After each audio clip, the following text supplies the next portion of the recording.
119 people, that's not bad. Don't say it again.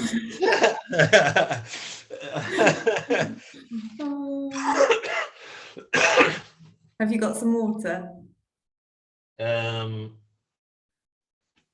Yes. Not sure how long it's been here, but yes.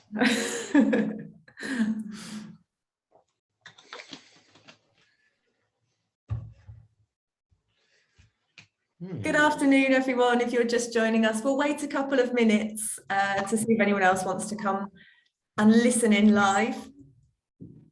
Yeah, good afternoon, everyone. My name's Abby, and we've got John here, and we're from the World of Languages and Languages of the World, which we are fondly known of as Wallo. So please, in the chat, if you'd like to tell us where you're dialing in from and perhaps what your interest in Wallo or interest in language teaching is, that would be really interesting to know who we're talking to. Let's get the chat up. Hi, Caroline. Hi, Samantha. Hi there. Blackburn. Oh, fantastic. Abu Dhabi. Primary languages. Great. Well, actually, that's good because we're going to be talking about primary and secondary in our session today. Yeah. Hello, Francesca. Hi, Samantha. I believe I'll be seeing you next week at the debating competition as well. So I look forward to that. Edinburgh, Scotland. Super. Welcome, Louise. Nice to see you. Fab.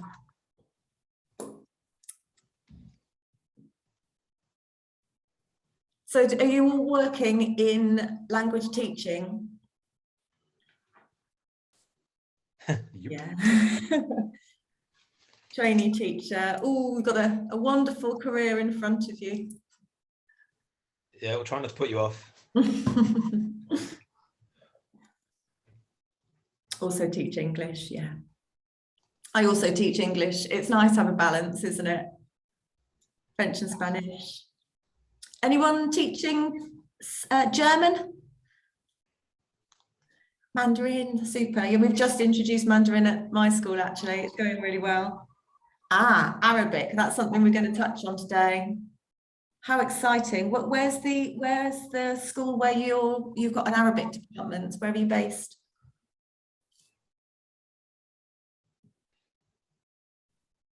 Fab. French, German, Spanish, and Latin. Welcome, Alessandra. Oh, okay.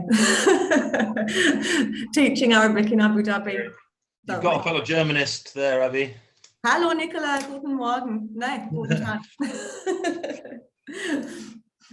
Lovely.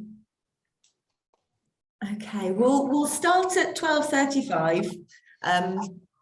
And we've got 45 minutes today. Well, we're finishing at 1:45. We will make sure at the end that we've got a really decent amount of time for you to ask questions.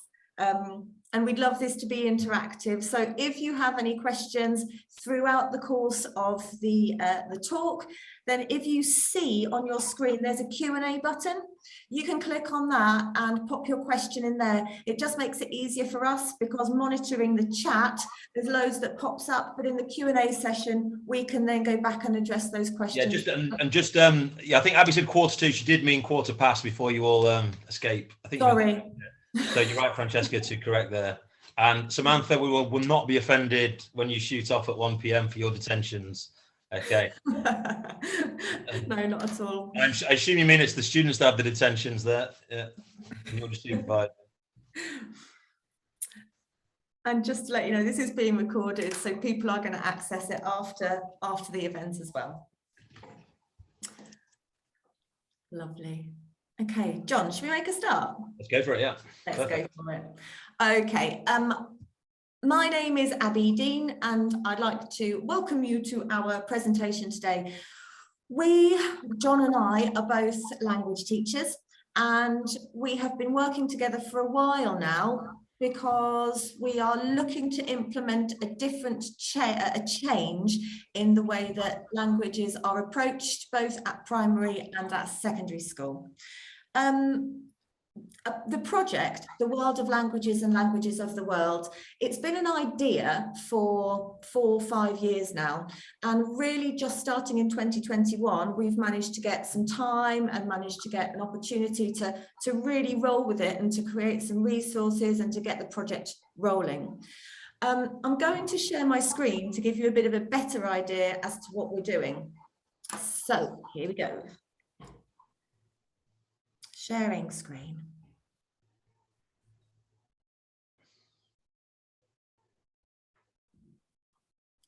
Okay. I am going to whiz back, apologies for this, all the way back to the beginning, and this is us. So if you haven't heard of our project before, you can follow us on Twitter. We're at Wallow Education, and we've got a website that I'm going to take you through later, and you can go and explore it in your own free time with www.theworldoflanguages.co.uk. So welcome to Wallow. Today we're going to be looking at what our project is, our experience of teaching Wallow in the classroom, where Wallow is being used, and of course we'll have time for Q&A session. So the founders of Wallow are me and John, who you're meeting today, John Clawton and Stefan Griffiths. And we've come together from different schools across the country to try and think of a way to integrate language teaching and English teaching and the teaching of classical languages with a basis of linguistics being a new approach to language teaching at Key Stage 2 and Key Stage 3. The issue came from our frustration at being MFL teachers and noticing the problem of transition from primary, secondary. Where I work, I've got a primary school attached to a school, and I do language teaching down there. And we had lots of different feeders, however, when we came up to the secondary school, and we all had to start from the beginning to ensure that people were all able to access the lessons. And that, as I speak to teachers around the country, that is a real issue, and one that's a shame, because if people have done a lot of French, German, Spanish at primary, then they're demotivated immediately when they come into the secondary classroom, because we go back to the beginning. And equally, if they haven't done any of the language that they're learning at secondary, they're demotivated because other people know so much more. So there's an issue there. Also, from my personal experience, I'm so disheartened to take these children through, and they're brilliant at languages. They're doing so well, but at GCSE or at A-level, or even when they've done their A-level and they go to university, there's a bit of an exodus from the language classroom, and it breaks my heart. And they seem to be going towards, you know, STEM subjects, and that's something that I think our project might be able to address. And if you look at the research from the British Council, the Language Report 2021, it paints a pretty bleak picture for language education in general, and the trends that are going on throughout the country. We wanted to create something that encompasses modern foreign language teaching, the teaching of classics, the teaching of English, as a sort of an umbrella, a bit like STEM is to science, tech, engineering and maths, to try and create a more holistic approach to how we teach languages. At the moment, we seem to be teaching them so separately. Even in my school, the French, Spanish, German department, there's no time, there's not much joined up thinking. And so we hope that this approach offers a bit of an umbrella, brings us together more. And then finally, our project addresses the issue of EAL being seen as a disadvantage, whereas in a language classroom, if we have pupils who are already speaking 2, 3 more languages at home, then their ability should be celebrated. It should be known about, first of all, and celebrated and brought into our language lessons. You know, I've taught for numerous years, but I've never had the opportunity to speak to my EAL pupils really about what languages they speak in their home, what languages their parents speak, their grandparents speak. Do they speak it? Can they write it? And really explore their linguistic ability before we come to even teach them a modern foreign language. So this is our different approach. To sum this up, we've created a film, and I hope you enjoy what you're about to see. It's only 3 minutes long.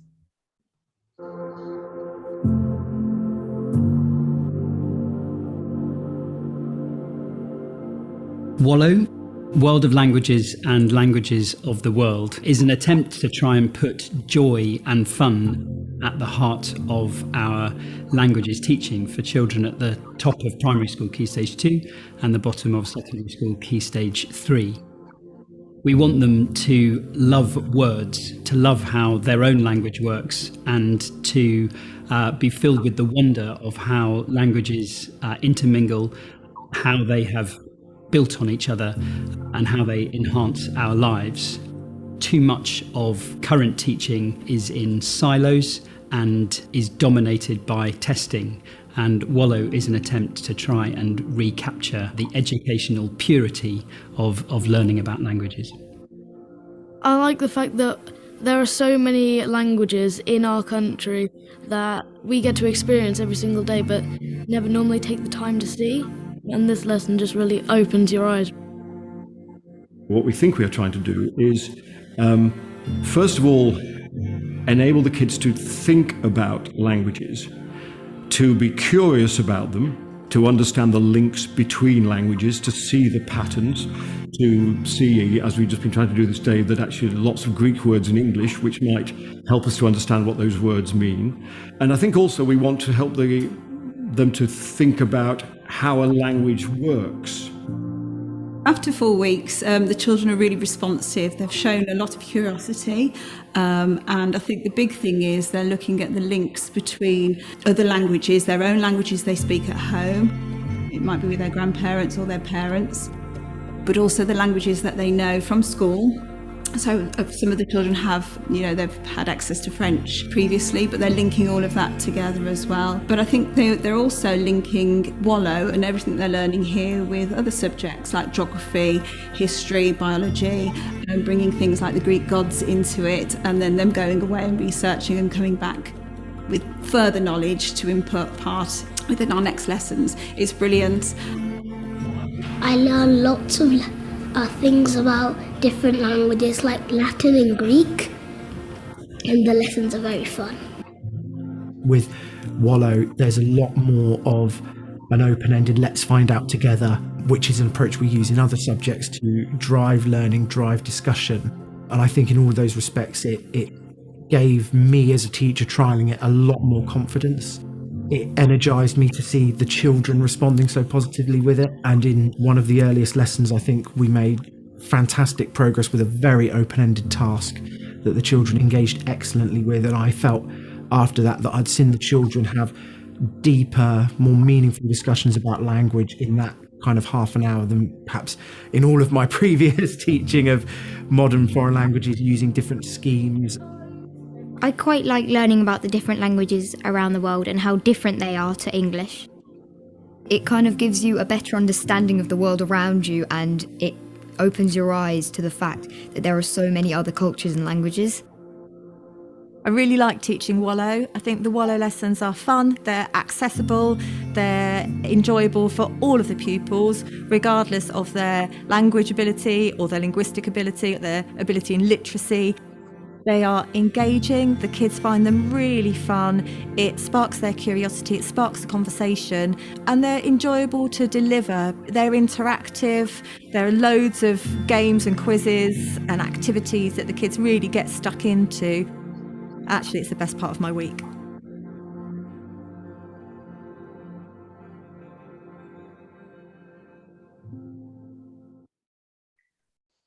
There we go.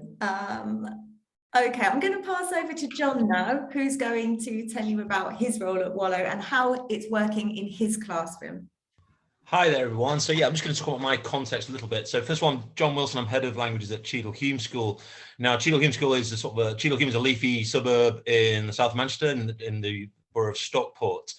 We have primary partners who are so state primaries that we work with for sport, for science, for music, and maths. And about 5 years ago, we started this for primary languages as well. Now, I began to do that and I absolutely loved it.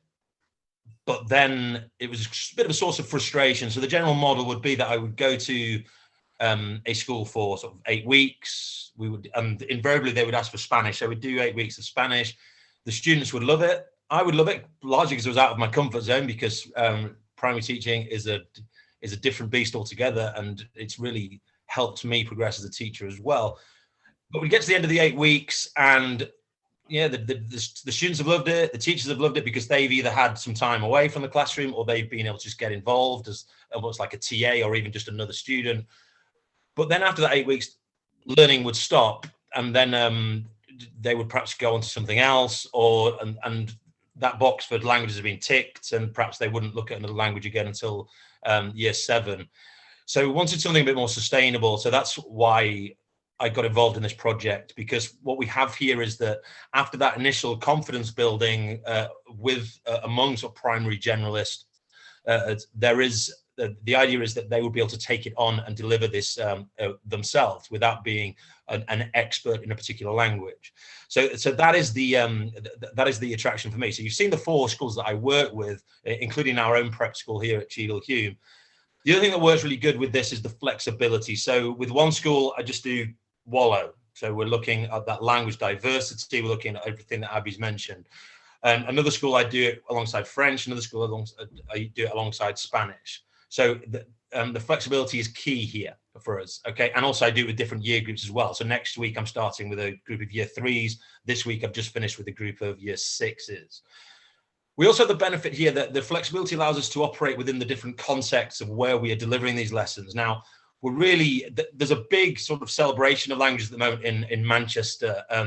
And you may have seen in the press, we sort of pride ourselves on being according to some measures, the most linguistically diverse city in Europe, with around 200 languages spoken as first languages.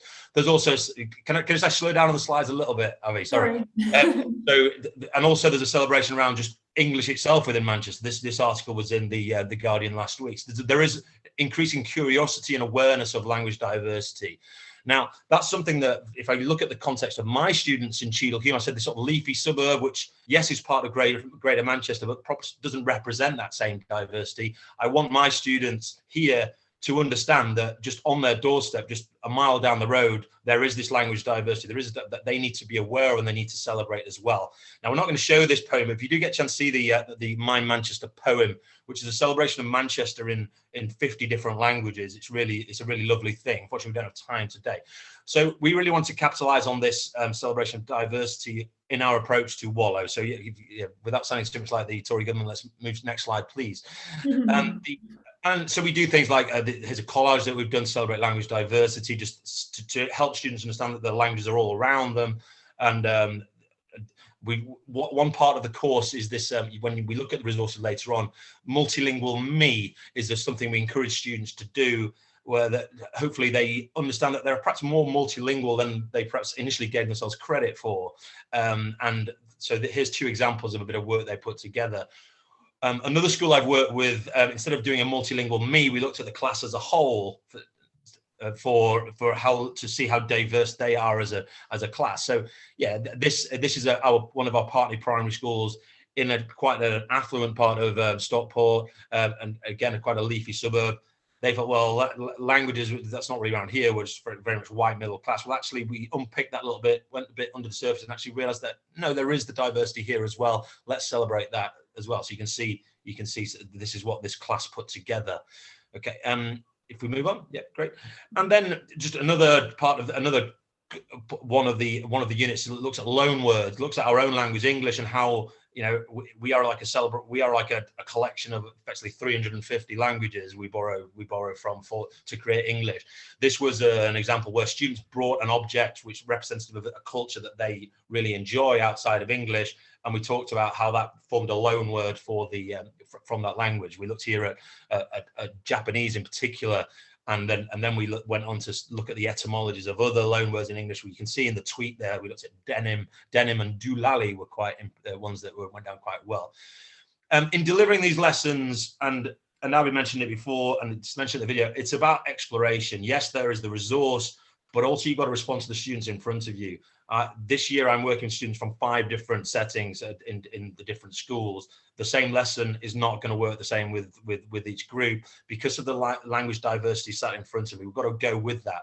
So one thing I've learned from this is, yes, I've had something planned, but actually less is more, because you've got to be able to go off on those tangents and explore those curiosities. And when you, in the video, you saw just something dawning on that girl before, and you could see her face. That is, and that wasn't staged, and that does happen a lot as students explore language and often reflect on their own language as well.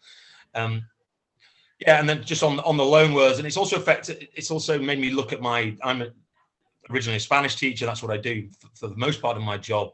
And it's improved I would say my Spanish teaching as well. That, for the loan words thing, for example, we looked at that from a Spanish angle as well. Here's some loan words in Spanish from English, from French, and from Italian.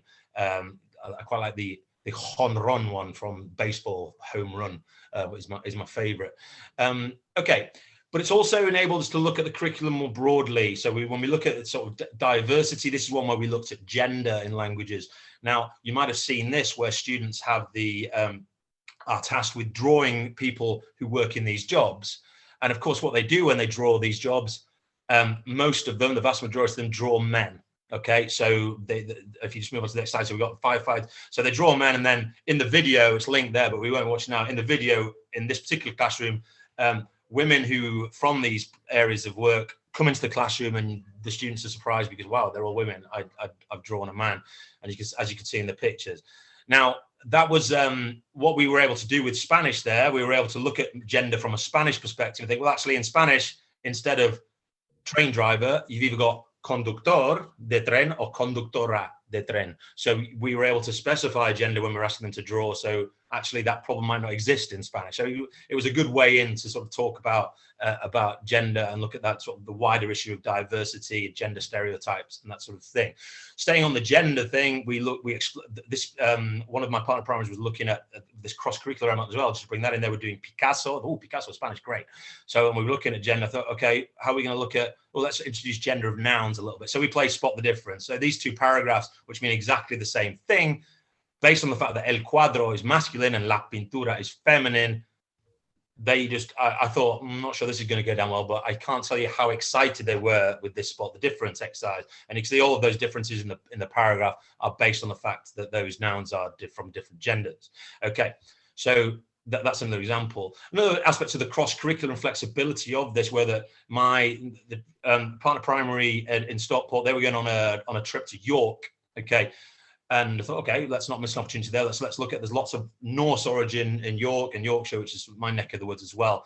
So we shared a little bit of that and looked at English and looked at words that come from Old Norse and looked at sort of consistencies within these words, the sort of type of the area of language they might represent. And we had some interesting discussions around that. And they went to York perhaps armed with a bit more, some prior knowledge. And we also looked a bit at Yorkshire dialect and that sort of thing. And so we don't want to miss these opportunities. Okay, other benefits that I had, sort of perhaps unforeseen benefits of following Wallow. Now, I mean, this year, for example, there will be people in the session who think, oh gosh, European Languages Day. Yes, I'm going to do something brilliant next year. And then you get to September, you do all your start of the academic year stuff, and you think, oh my goodness, next Monday's European Languages Day. What on earth are we going to do? So a really nice thing to do was just to celebrate the language diversity in the school. And what we did was just put together this little video. I mean, we'll watch it. It was just students who represent other languages saying hello in those languages. Okay. It was not the background music I would have chosen for this, but I think it works quite nicely, and we'll improve upon it for next year.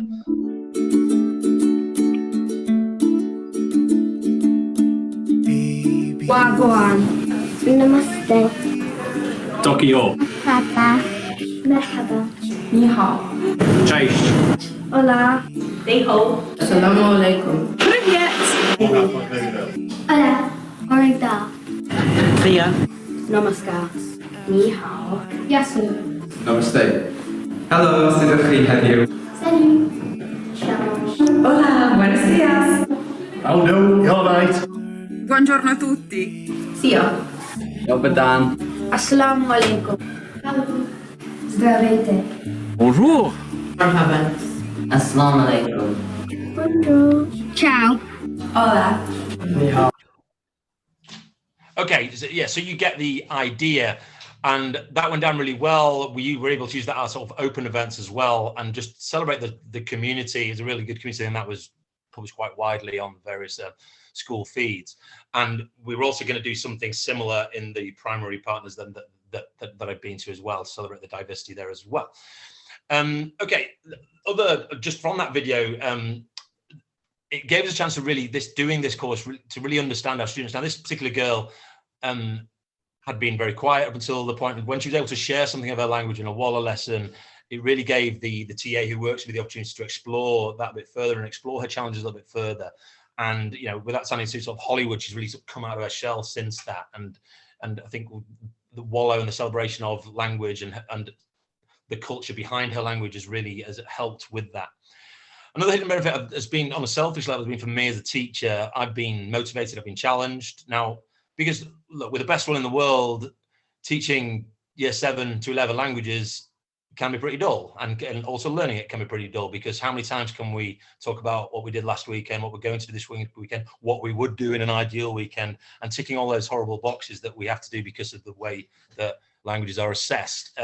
So this is a way for me to think, actually, and what do we do? What do we do in languages too often to sort of dress that up? We say to students, oh no, stick with it, it's fine, because if you get good at language, you're gonna get a really good job, you're gonna win lots of money, but just stick with this a little bit. It gets really interesting in sixth form, but then we wonder why they don't choose it. Well, actually, what we can do is, and rather than sort of, and the other thing we do to sort of cover up the dull stuff is perhaps we start doing loads of games and think, oh look, we do loads of games in languages. Well, actually, it's been a reminder for me for this. Actually, what we can do to motivate students is to add some academic rigor a little bit further up by seeing how languages connect, looking at etymology, seeing, looking at patterns more.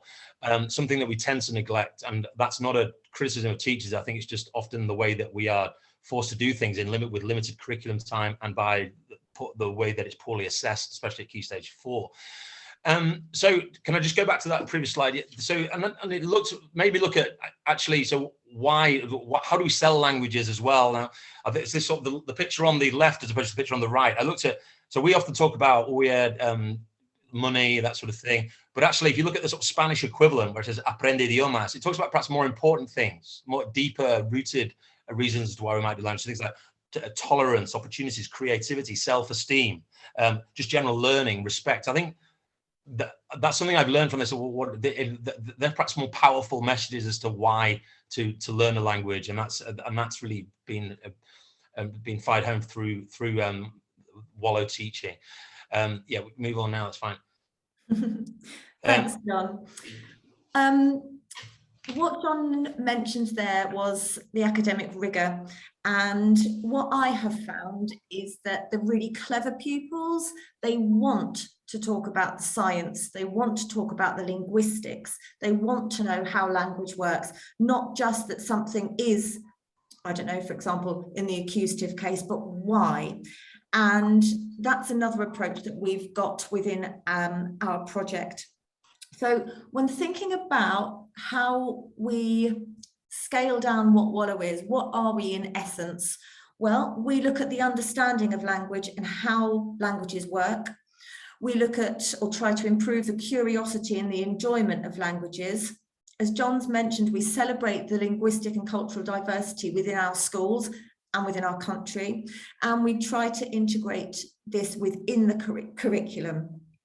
To give you an idea of what we've produced, we've got a Key Stage 2 and a Key Stage 3 course. Both of these courses run for a year, and we look at the following topics. We look at multilingualism, we look at etymology and the history of English. We look at grammar specifically and really focus in on nouns, verbs, but not from an English perspective, but looking at how they work across different languages, what the similarities are, what the differences are, how they function. We investigate some languages from further afield. So pupils, for example, who do have Arabic as their first language, we can bring that into the classroom and we can use them to teach the others, I don't know, numerals in Arabic, for example. And of course, we look at creating a language, how languages are made, and kids can have fun at having a go and trying to create and make up their own language. There are 6 units for each level, Key Stage 2, Key Stage 3, and pupils can, or teachers rather, can dip in, dip out, use bits they like, ignore bits they don't like, use the whole course, just use one particular lesson, and all of the resources are fully changeable, flexible. You can do what you want with them. At the moment, Wallow's being used, well, we've had requests for resources from 123 schools from across the country, but also from other countries around the world. It's so exciting. And what started as us thinking about, hang on, MFL's not working, it's grown to encompass classics, English, Europe, but also global MFL. I think it's really powerful, and I think we've touched on issues within our teaching, the way that languages are taught, that actually we need to have a fresh approach. A linguistic project has become so exciting in terms of cultural understanding, but I want to express, you know, that this academic rigor, the linguistics behind it, is integral to our project. Feedback's been really positive. It's gone well. We're still getting feedback from teachers. It's collaborative work. So we've got ideas for new lessons. People approach us with ideas as to how we could make that slide on lesson 4 of unit 1 a little bit better. And the units are being adapted, and people are sharing with us what they've done with our project. It's really wonderful to see that it's having such a big take up, and that teachers are grabbing hold of it, making it theirs and using it within their schools. We do feel that in today's multilingual society, we're still teaching languages as we did a long time ago. We try to keep it modern, of course we do, but actually a fresh approach may be needed.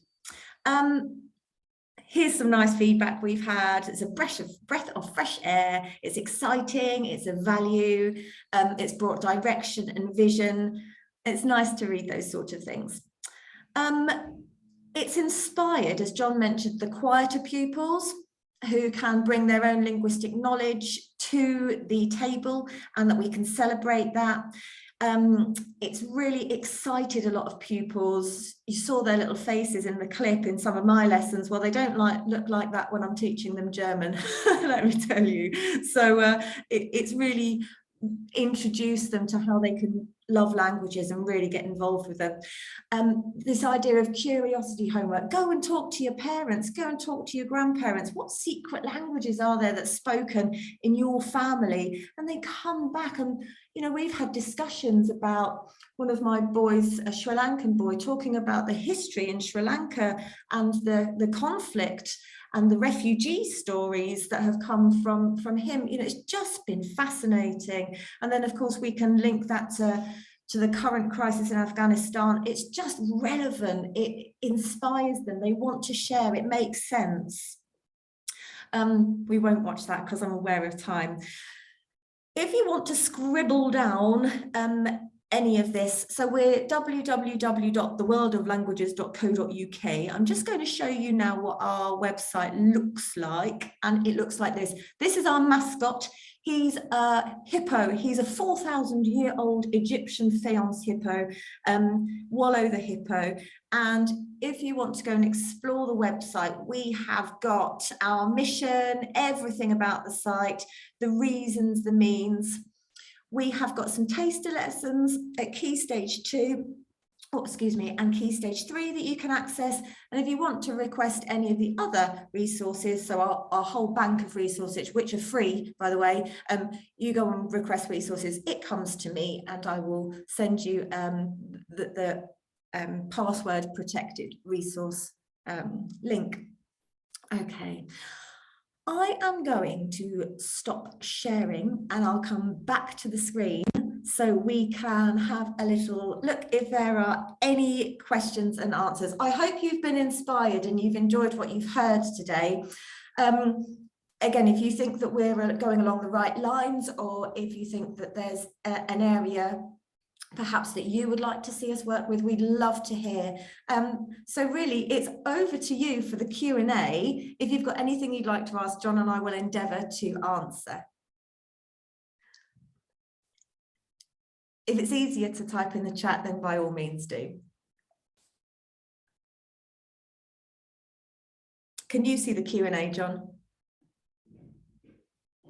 Oh, you're muted, John. Yeah, we might just share a final slide, which we feel are our sort of challenges as well.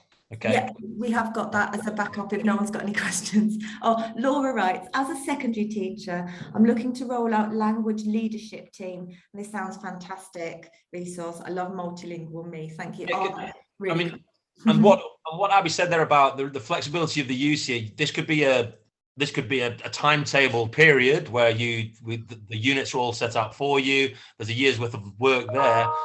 Or it could be that on your existing programs, there could be things that you use. And what I found is that, so I started using this last year, and I found that things like, it links really well as well to other things like the UK Linguistics Olympiad, and you might have done the other tongue competition. It's really useful links there, and really celebrates that diversity. Yeah.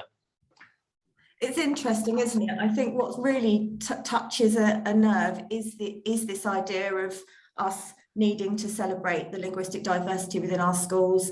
And I think for me, actually, that's the most interesting part. I came to it from a very linguistics-based approach, and I think that's good too. Thinking about my really clever kids at GCSE who give it up at A level, if I could, just show them the linguistics and actually the grammatical integrity that you need to do well at A level, I think that would have inspired them to perhaps continue.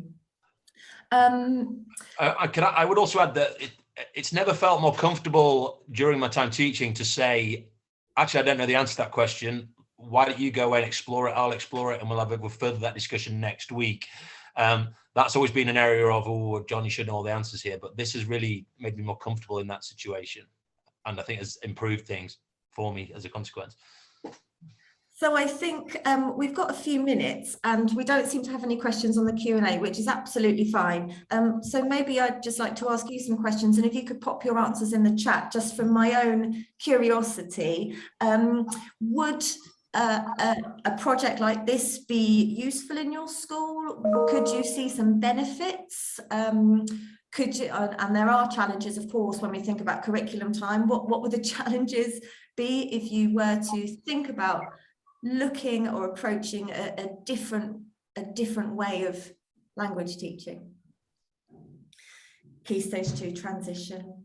Yeah, Laura, I think the idea is that if they look at language as a whole, and we know that Ofsted require you to make significant progress in one language, which is a stumbling block, isn't it? It's tricky. But at Key Stage 2, if they go in with this solid understanding of how languages work, then they've got the skills at Key Stage 3. And I also think that if you have as a secondary school teacher, if you have a firm grasp of which are your feeder primary schools, which we don't really have that luxury here because it sort of fluctuates. But if we've got a firm grasp of, look, these we get students from these 6 schools, if you share these resources with them and say, look, but for when they start in year 7, it'd be great if they covered X, Y, and Z from this. And I think that would make a massive difference to how successful language learning is at the secondary stage, because they will come with an appreciation of the fact that not all languages work the same, but there are similarities, and I think it just creates a better starting point. Yeah, they'll arrive inspired, absolutely. Materials targeting Black Heritage Month. That's something I'm working on at this very moment, actually. And again, as these things keep coming along, the resources, we're just adding to them. We've recently, for example, created a lesson on Afghanistan.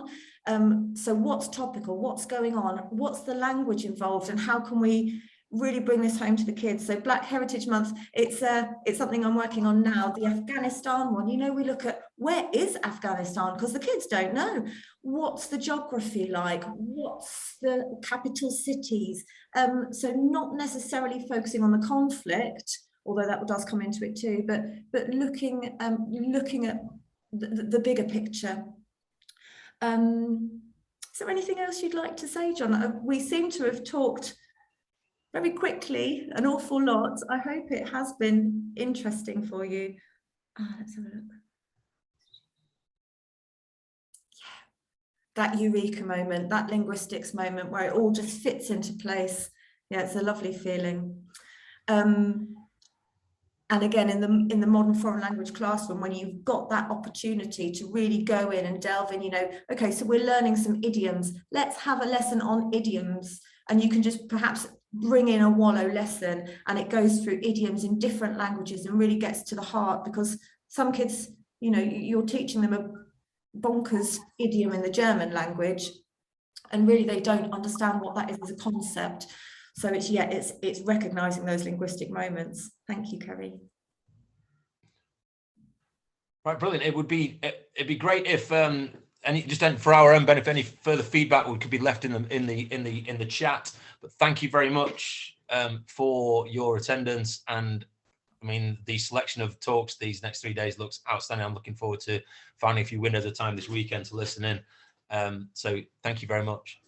Yes, thank you. And if you want to go and check out our resources, www.theworldoflanguages.co.uk.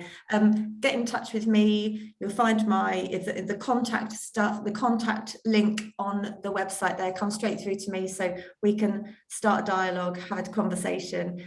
Thank you so much for your time today. And like John said, there's loads going on for the rest of the weekend. So yeah, enjoy any other sessions that you've decided to go along and view. And enjoy the resources and give us feedback on them. Yeah, we want to make them as good as they can be. Thank you. Thank you. Bye. Thanks, everyone. Good. Thank you, Steffi.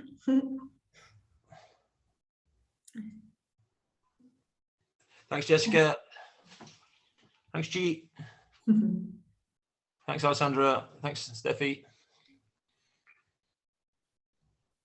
You okay staying in a second, Abby, or not? I think we have to leave at past, John. I think we'll be chucked off, but we might have a minute though. We might have a minute. We might have a minute. Thank you. Okay. Thank you, Louise. Cheers, Louise. John, this will be recorded, I think. So okay, so that's fine. No, it's just we'll catch up soon. Then thanks. Yeah. Cheers. Thanks, everyone.